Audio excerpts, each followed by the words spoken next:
News care episode 7। उम्मीद है कि आप सब खैरियत से होंगे और जहां होंगे खुश होंगे। अल्लाह आपको हमेशा खुश रखे और हर बुरी और नागहानी आफत से महफूज रखे। ये मेरी आप तमाम सुनने वालों के लिए दुआ है। हाजिर हुआ हूँ फिर इसी अपनेपन के साथ न्यू वीडियो में एक न्यू हॉरर स्टोरी के साथ, लेकिन उससे पहले डिस्क्लेमर, प्लीज चैनल को सब्सक्राइब कर दें वरना वीडियो स्किप कर दें। फायदा क्या, आप वीडियो देखते जाएं और सब्सक्राइब ही ना करें। पर अगर यहाँ तक आ ही गए हैं तो कर दो भाई सब्सक्राइब। तो कहानी शुरू होती है एक कारखाने के। वेट, टाइटल तो सुनो। कहानी एक कारपेंटर की है जिसको रात में भी काम करने का शौक था, मींस लेट नाइट तक।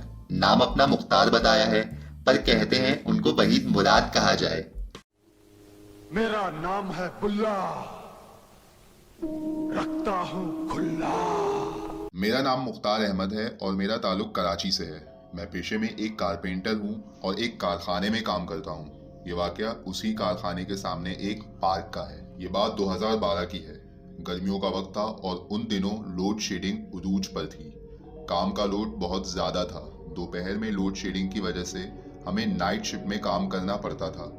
एक दिन भी कुछ ऐसा ही हुआ। हम नाइट शिफ्ट में काम कर रहे थे कि अचानक लाइट चली गई। मेरे साथ 3 साथी मौजूद हैं।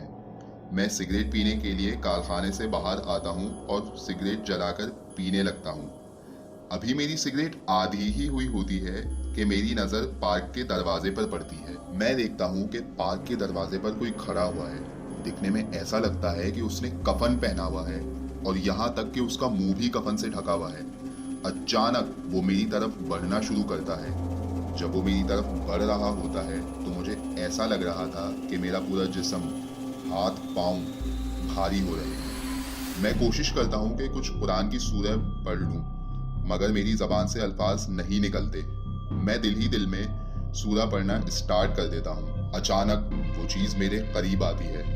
अल्लाह का करना ऐसा होता है कि सामने से एक कार आती है। जब उस कार की लाइट उस पर पड़ती है तो वो चीज़ गायब हो जाती है। ये देखकर मैं वहीं बेहोश होकर गिर जाता हूँ। मेरी आँख खुलती है तो मेरे सामने कारखाने का ऑनर और मेरे साथी मौजूद होते हैं और मुझे बहुत तेज़ बुखार चढ़ चुका होता है। वो मुझे उठाते हैं और मैं उन्हें सारा वाक़या बताता हूँ। इस पर कारखाने का मालिक कहता है कि अब कोई नाइट शिफ्ट में कारखाने से बाहर नहीं जाएगा। जिसको जो भी काम हो वो कारखाने के अंदर करे। कुछ महीने बाद मैं कारखाने की खिड़की पर खड़ा होकर सिगरेट पी रहा था। रात का वक्त था। मेरी निगाह पार्क पर पड़ती है तो देखता हूँ कि एक दरख्त पे लंबे बालों वाली औरत बैठी हुई थी जिसका चेहरा वाज़ेह नहीं हो रहा था। अब मुझे पता चल गया कि इस पार्क में किसी और ही मखलूक़ात का कब्जा है। मैंने उसके बाद कुछ ही अरसा नाइट शिफ्ट की।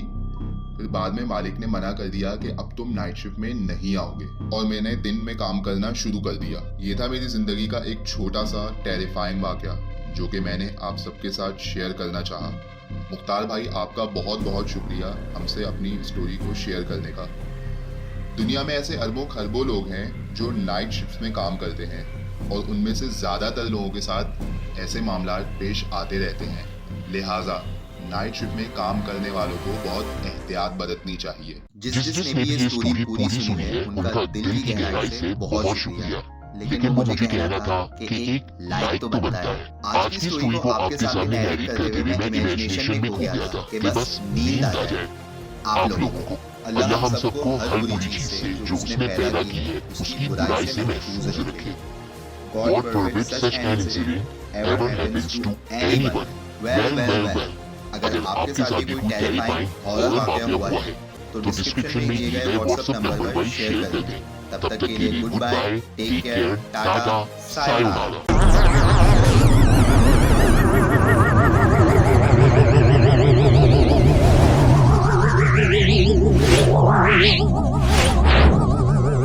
Yeah.